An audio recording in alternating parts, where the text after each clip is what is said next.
Michel Pollentier avait mis en place un stratagème incroyable. En 1978, le Belge participait pour la 5e fois de sa carrière au Tour de France. 4e de la grande boucle avant l'étape qui ralliait Saint-Étienne à l'Alpe d'Huez, le coureur belge a fait forte impression dans les Alpes. C'est d'ailleurs lui qui a remporté cette étape redoutée par tous les cyclistes, et s'est emparé du maillot jaune synonyme de première place du classement général du Tour de France.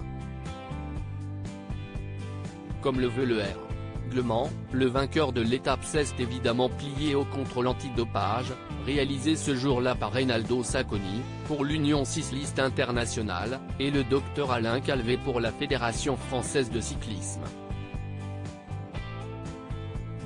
À l'époque, le comportement de Michel Pollentier a paru suspect aux deux hommes. Et pour cause, le Belge était alors en train d'allègrement tricher. Dans les faits, Michel Pollentier avait créé un système bien huilé à l'intérieur de son maillot, une poire remplie d'urine propre, sous son aisselle, actionnée par un tuyau qui passait dans son short.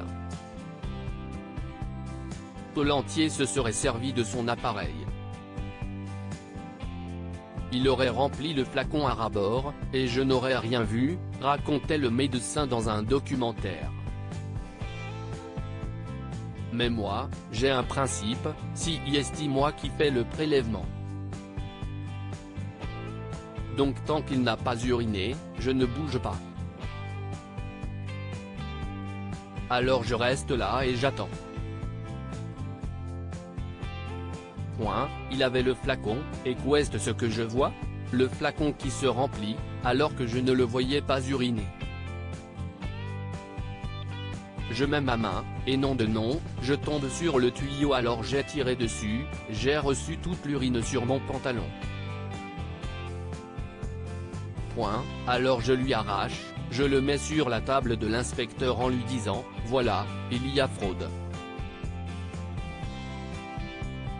Michel Pollentier, je n'étais pas le seul à faire ça. Il essaya ensuite de tricher en dissimulant une poire en caoutchouc sous son maillot, mais le docteur Calvet, responsable des contrôles antidopage, découvrit le stratagème et fit saisir l'objet du délit, rapportait Le Monde à l'époque.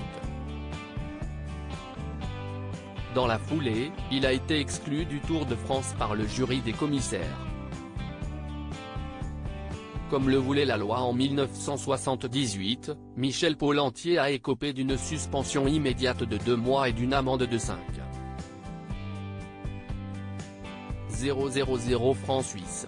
Après cet épisode, le cycliste a participé à 3 Tours de France qu'il n'a pas terminés. On doit oublier, la vie continue. Cela m'a marqué, c'est normal. Sans cela, j'aurais peut-être gagné le Tour. Maintenant, je rigole quand on me parle de ça, confiait l'ex-sportif à Ouest France en 2009. Je n'étais pas le seul à faire ça, je ne dis pas que tout le monde le faisait, mais beaucoup de coureurs avaient leur système, vous comprenez? C'est le passé. C'était une autre époque.